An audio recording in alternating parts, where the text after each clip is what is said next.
It's Shelly Von Miller, your favorite drag queen and newbie to Magic.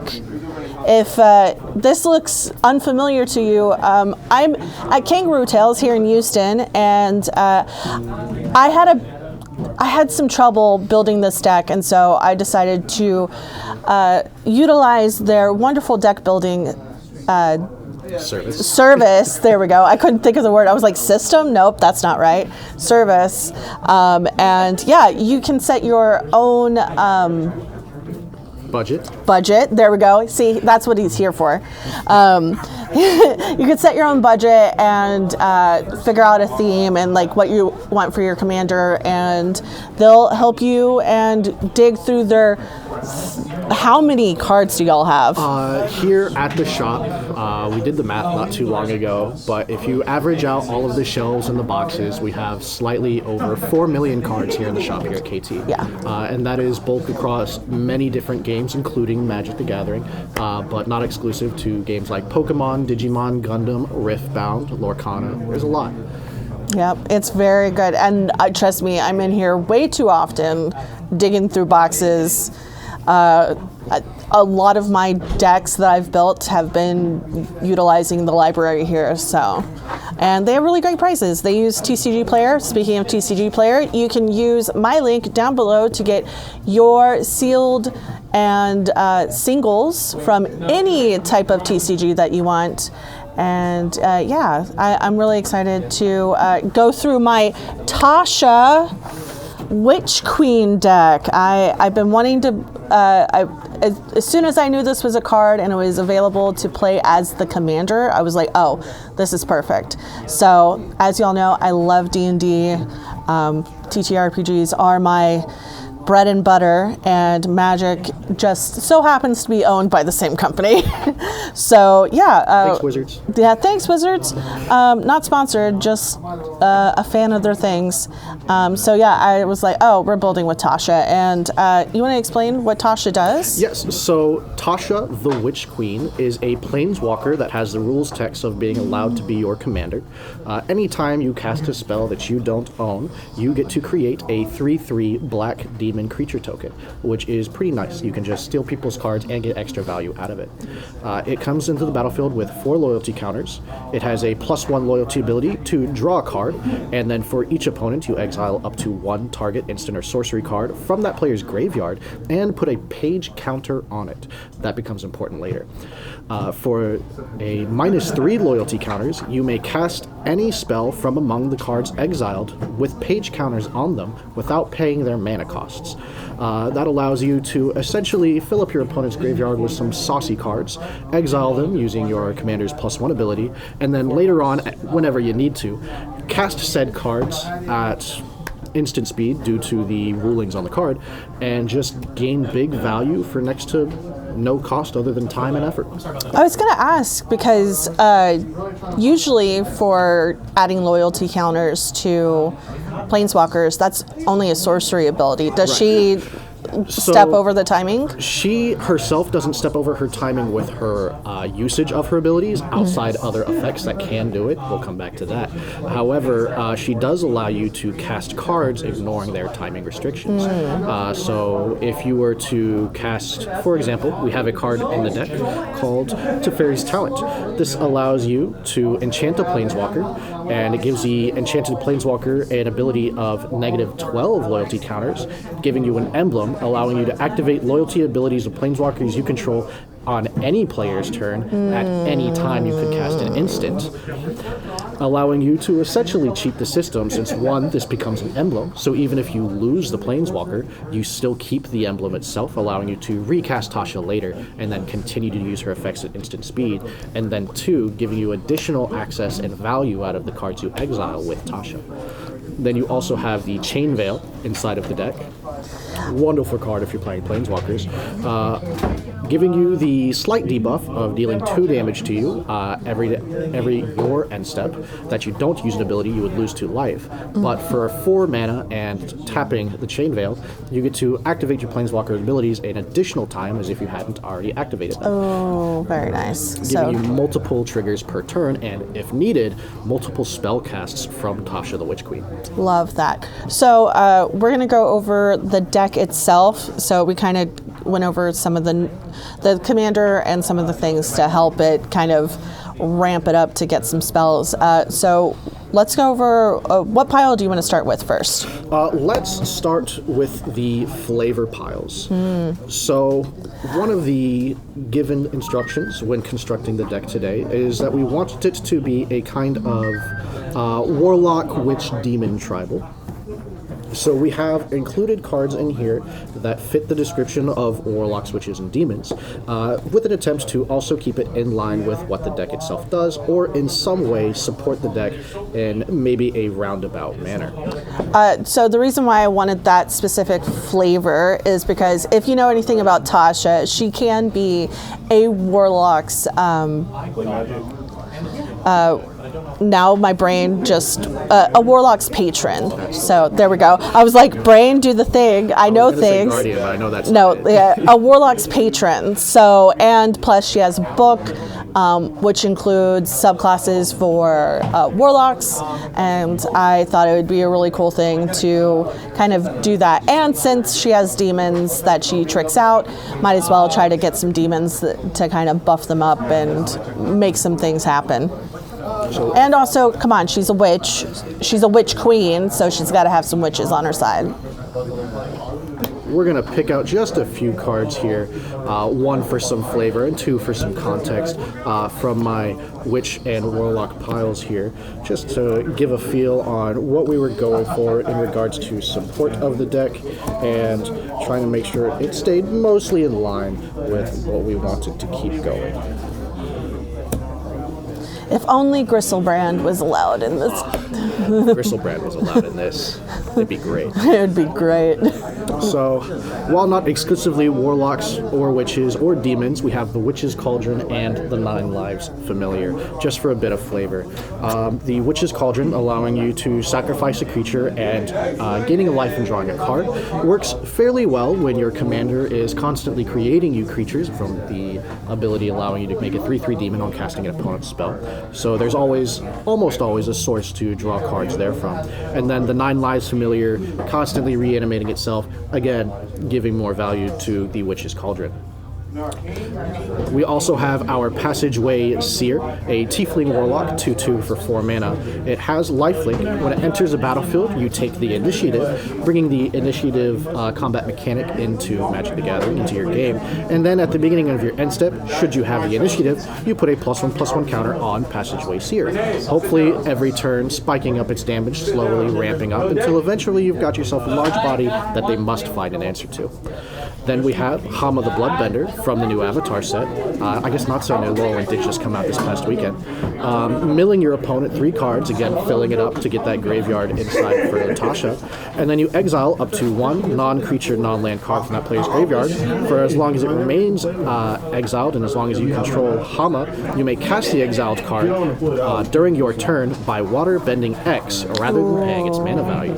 And you can easily water bend those demons that Tasha tricks out. Absolutely. The demons that you create, any tokens you create, any other creatures you steal from your opponent, all of that goes into helping the water bending. Nice. Then again, triggering your commander for more demons. Love that. Moving into the demons, we have demons like Desecration Demon, Obnixilis the Fallen, and Indulgent Tormentor. All big-bodied demons that seek to tax your opponent into giving up resources for your own gain or to keep you from punishing them. This worked really well in just a supportive role, kind of slowing your opponents down and attempting to deal with the rest of your board, because we're going to be trying to do a lot of milling and discarding and stealing our opponent's things. Speaking of which, we have the Silent Blade Oni, a demon ninja with a ninjutsu of 6, and whenever he deals combat damage to a player, you look at that player's hand and cast a spell from among them without paying their mana cost. Oh, Once that's again, nice. stealing your opponent's cards, because because why wouldn't we want to do more? Exactly. Now, okay, I've never worked with anything with ninjutsu. What does ninjutsu do? What ninjutsu allows you to do, it's an alternate casting cost of whatever the given mana cost on the ninjutsu is, alongside returning an unblocked attacker you control to hand. It doesn't have to be a creature you own either, just one you control. This includes tokens. Oh, very nice. And by paying these two costs, you can put this card into play tapped and attacking. So, essentially, once you've declared combat, you declare however many creatures you wish to attack, either overloading a player with more creatures than they can block, or taking advantage of a player who can't block one of your creatures. And then paying the reduced cost alongside returning an untapped tapped creature you control. An unblocked creature, it doesn't need to be tapped. If you've got vigilance, swing away. Hell yeah. So returning an unblocked attacker you control and the reduced cost, you get this 7 mana 6/5 body into play and swinging unblocked at this player to hopefully steal a card from their hand. Yeah. And speaking of vigilance, you can easily ninjutsu that vigilance creature back to your hand, and if you have enough mana, recast it so you have a blocker. Absolutely. That's amazing. Okay, so what is next? What do we want to get into next? Like we mentioned, we were going to be doing quite a bit of stealing cards. We have this pile here of more card stealing effects. For example, we have Arvinox the Mind Flayer, which is a 9/9 body, and at the beginning of your end step, you exile the bottom card of each opponent's library face down. For as long as those cards remain exiled, you may cast permanent spells from among them and spend mana as though it were any color to cast those spells. So you're exiling, on average, 3 cards from the bottom of a player's deck rather than the top, and then casting them whenever leisurely available for their cost, but you don't have to pay the same color mana. And if you're anything like me and really bad at shuffling, all your good stuff's at the bottom. All the good stuff's at the bottom. For some good value, we have a Synthesis Pod. This is a 4 mana artifact, though you can reduce it by paying 2 life instead of the additional blue. That allows you to exile a spell you control, not one you own again, to have target opponent reveal cards from the top of their library until they reveal a card with mana value equal to 1 plus the exiled spell mana value, exiling that card, and then casting it without paying its mana cost. Nice. This is really good tech. For one, if you gotta cast a low mana spell, you don't really care about it, but you want to steal something, you can steal it for 1 mana and a blue or 2 life, allowing you to exile a spell you control, say maybe a Soul Ring in a late game, to steal a 2-cost spell out of your opponent's deck. Or, in my thought process, if a player tries to counter your spell, exile it off the stack. Get a new one that's not being countered by a counter spell. Easy peasy lemon squeezy, steal another card, and make another demon. Nice. In a similar retrospect, we have Chaos Wand, fairly similar, just well without all the extra steps. We've got the Rogue class. The Rogue class is one of the class card enchantments from Adventures in the Forgotten Realms, that whenever a creature you control deals combat damage to a player, you get to exile the top card of their library face down, and you may look at it for as long as it remains exiled. Once you level it up to level 3, you can start casting those spells, spending mana of any color. Nice. And then we've got more cards like Siphon Insight, Memory Plunder, Cunning Rhetoric, and Court of Locthwain, all there to continue helping us steal our opponent's cards. Love that. Love that. All right, and then I see, is this all artifacts right? No, this is, I was about to say, oh my gosh. That is all cards that have to do with mill. We've got cards like Mind Crate. Whenever an opponent loses life, they put that many cards from the top of their library into their graveyard. We've got Aether Siphon, Sphinx's Tutelage, Altar of the Brood, Tasha's Hideous Laughter, Essential. Ruin Crab, Consuming Aberration, Wool Caller's Bell, Worry Beads, Cunning, Court of Cunning, and Psychic Corrosion. All of these are passive ways to mill our opponent's library. Rather than trying to mill large chunks at a time, Tasha's Hideous Laughter, we're getting a little bit every now and then, just consistently filling it up, always able to see new cards. Very nice. And then I see, I mean, if you know anything about me, I love Liliana, and I saw as you were putting them in the stacks. There's a couple of Liliana cards in here, and I think they're in this pile. There are a couple of Liliana cards. What we have before us is the discard pile. This is for removing cards from our opponent's hands. Because once they draw the card, it's out of the library. We don't have any ways to look at it without them playing the spell first. This is a small but consistent way for them to throw out the trash, maybe see if there's anything interesting for us to look at. Nice. We have 3 Lilianas. Liliana Walker of the Dead. We have Professor Onyx, which was Liliana disguised as Strixhaven, and Liliana of the Veil, all allowing us to, once a turn, have each player discard a card. Alongside Necrogen Mists and Bottomless Pit, once again, once during each player's turn, that player discards a card, but this time at random. This just allows us to slowly empty out players' hands without being too aggressive or too harsh with the punishment. Nice. Unless you somehow have all 5 out, you go, hey, everybody discard 5 cards. Hey guys, sorry, not sorry. Sorry, not sorry. Sorry, not sorry. This was just, it was a good addition. You mentioned we wanted to have the Professor Onyx in for flavor as well, because again, this is that witch warlock tribal, with Liliana being a wonderful class necromancer. Well, that, and whenever I was putting Professor Onyx in my Liliana deck, I actually, reading a card explains the cards, kids. I looked and I was like, oh, this is perfect. This is the perfect card for the Tasha deck, on top of her being like, even though she started as a cleric, necromancers kind of toe the line of being witches and clerics at the same time. So yes, with the Professor Onyx's Magecraft ability of whenever you cast an instant or sorcery or copy, each opponent loses 2 life, you gain 2 life, tying into Tasha the Witch Queen with you exiling instants and sorceries with page counters and then casting them at a later time for her minus ability. Just kind of meshing really well together. yeah. And then, last but not least, we have our mana rocks for the deck. This is to help support us, keep us in the game, have a decent start, and get us rolling. It's also, some of these demons are very expensive to kick out, so it's... These demons do get expensive. Yes. So we've got our standard mana rocks: Bender's Waterskin, Command Sphere, Dimir Signet, Talisman of Dominance, Soul Ring, Decanter of Endless Water, Felwar Stone, Wayfarer's Arcane Signet. We did add in the Realmbreaker tree for some more cohesion with the deck. So the Realmbreaker tree is a 3-mana artifact that mills your opponents for 3 cards, and then puts a land card from their graveyard, doesn't have to be milled there with this effect, into play under your control. And then if that land were to leave play for any reason, it gets exiled instead. Yeah. Also, I just want to show this off. I bought the encyclopedia that they just did for the Secret Lairs, and I decided to pull it here in Kangaroo Tales because I thought it was really cool. Plus, there were a few cards that I saw that I looked at that I was like, oh, this would be perfect for the Tasha deck because they were building it at the time. And I pulled the lovely foiled Soul Ring. And I was like, oh, I could easily, and he's like, no, you're putting this in your Tasha deck. And I was like, okay. Gotta flex. Gotta flex on them. If I'm gonna steal their cards, I might as well flex on them too, right? Yep. And then these are our lands. These are our lands. We didn't go any heavy in any kind of utility lands outside of an additional scry land and some cycling lands for draw if you need it. Otherwise, it's a very basic land package, nothing crazy or special. Okay.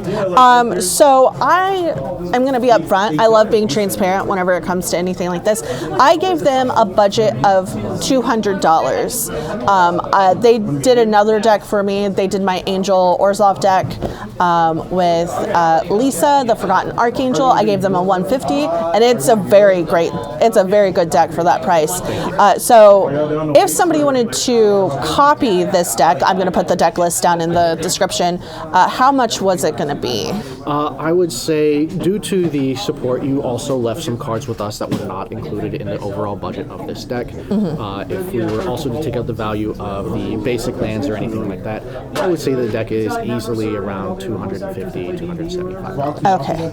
And if somebody wanted to replicate it but didn't have that $250 budget and wanted to stick around like 150, 100, how could they do that? Reducing the cost of an overall deck is perfectly easy. All you would be doing is sacrificing consistency for effect. Most of the time, the more consistent a card becomes, and the most consistent a deck looks to be, it does tend to drive the value of the deck up. By reducing its consistency and reducing its overall power, it does coincidentally also reduce the cost. Okay. And if somebody wanted to go balls to the wall, what would you add to kind of bump up that price? You could always add stronger lands. There are fetch lands, shock lands, pain lands. There's all kinds of 2-colored lands and utility lands you can add to increase the overall value and strength of the deck. But on top of that, there is a lot of flavor in the deck that doesn't really cost a lot, and that doesn't add a massive amount of support to the deck other than just feeling nice and vibing well. If you wanted to strengthen the deck overall, it would lose a bit of that flavor, but then it would become just consequentially more powerful. So what would you say the power level is for this deck?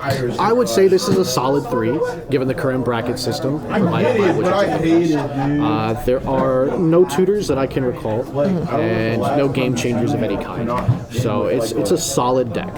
So if we wanted to add those, that would probably bump up the price and also the bracket style. Because you would add things like extra turn spells, which aren't exactly the cheapest of things. You could add things like Heuristic Study, absolutely expensive. Oh yeah, that would be adding in some tutors, just making the deck overall more consistent and stronger, but also more expensive. Yeah, like a demonic tutor would probably go well in here, as well as probably a dark ritual, diabolic tutor, mystical tutor. Yeah, mystical tutor. So yeah, and then of course you mentioned earlier Lorwyn came out. What are some cards? And we were working on this before Lorwyn came out, and we knew the full list of cards that we would see. What are some cards that people would want to put in from Lorwyn? So, going through all of the Lorwyn stuff within our Commander's colors, including the artifacts, I really only found 2 cards that I think would mesh really well outside of the general tribal support cards, since we do have plenty of demons in the deck alongside making more demons. That would be 1, Dream Harvest, which was a rare that came out of the base set. For 7 mana sorcery, each opponent exiles from the top of their library until they've exiled cards with total mana value 5 or greater this way. Until end of turn, you may cast cards exiled this way without paying their mana cost.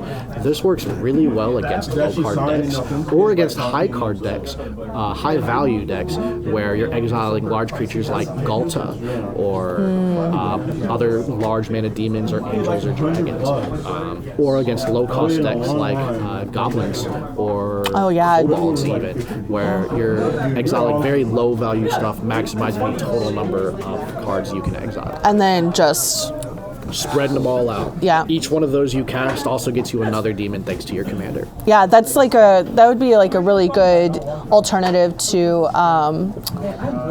Rise of the Dread Realms. Right. So, which I'm a big fan of. I'm a big fan of Rise of the Dread Realms. The second card that came to mind was Mirror Mind Crown, which is a 4-mana artifact equipment. And then I did pull during... Okay. I did pull that, so I will be putting that in there. So as long as this equipment is attached to a creature, the first time you would create 1 or more tokens each turn. Instead, create that many tokens that are copies of the equipped creature, allowing you to equip it to one of your larger demons, like Silent Blade Oni, or what's another good one? Hell's Caretaker for reanimation, Lord of the Forsaken for some mana. You can get cards like Desecration Demon. You can get a new Hama. We've got some Ultimatias in here. A Sedgemoor Witch. Now, the question that I have, if they did a copy of that card, Hama is a legendary, would that break the legendary rule? So it does cause the legendary rule to take effect. It does not make a non-legendary permanent of the creature. However, you still get the enter the battlefield trigger off of the effect. So that's really kind of the goal. Now, that being said, I don't know if you'd want to do that with Hama unless you remove the original copy of it. Her effect specifies that she herself needs needs to be in play for you to cast the exiled spell. Yeah. But if you were to sacrifice the original copy to make a token copy of the new one, you can then re-equip the crown onto that one, get your additional spell, kind of rinse and repeat. You could even copy things you steal from your opponent. Oh, yeah. Oh, that's smart. Yeah. Like if they have some of those big spells or like certain big creatures, the big bodies. Got to get the bodies. Crater. Oh my gosh, copying a Crater Hoof Behemoth. Oh. You steal a Crater Hoof. Next turn, I want another one. Slap on that equipment. Oof. Steal another spell. Go. Just causing havoc. I've been playing against a couple of elf decks in person here at the store, so it's I'm like no. I've got to protect myself. So yeah, I like I said, I pulled that card. I might have to put. I might slot it in. I might slide it in. This is your deck. You may make changes however you see fit. I was super happy to build this. Very excited. It was very fun during play testing with the crew. And it just turned out a very enjoyable deck. Yeah, I was about to say, how did it play test? Because they also include that in their service, is play testing it as well. So we play test internally. Sometimes it's just me playing solitaire. Sometimes if we can find the time, one of the members of the team can break out a deck and we'll play a short game. Most of it is 1v1. We generally don't have the time nor the hands available to play a full 4-pot. But during those games, the deck played well. A couple times we had to mulligan a little deep, but that comes with shuffling and bad hands. And for the rest of the time, it was a very strong build-up. You get permanent after permanent after permanent, and eventually it just kind of led to either a hard-to-deal-with situation where the opponent had to think deeply and respond to situation after situation after situation, and just kind of forcing them to run out of steam. And then throughout the whole process, you're slowly taking out their good cards. I think one situation that really came to mind was they played, I can't remember the extra turn spell that goes straight to graveyard. It was 5 mana, blue 3, target player takes an extra turn. I think it's temporal manipulation. It goes straight to graveyard. Well, since it's in the graveyard, we took it. Exiled it, next turn, copied it, cast it, and that extra turn that we were able to take, we were able to develop 3 of the Lilianas into play at the same time, and that just kind of allowed us to really ruin our opponent's hand and just kind of snowball into a lead and eventually won that game. Nice. Love that. Well, thank you so much, Cain, for helping me build this deck and building it and taking the time to do that. If you're in Houston, or even could they contact you online to do this as well? Yeah, you could reach out to us via Discord or email. Our Discord is Kangaroo Tales, kangarootales.gg, discord.gg/Kangaroo Tales, or you can email us at kangarootales@gmail.com. There you go. And again, if you're in Houston and you want to come and see their library, utilize their services, or even play some games, check them out. I'm going to be linking all their socials down below. And with all that being said, I'm going to go sling some spells with this and cause some havoc. And I love you guys very much. And I will see you on the internet. Goodbye. Bye.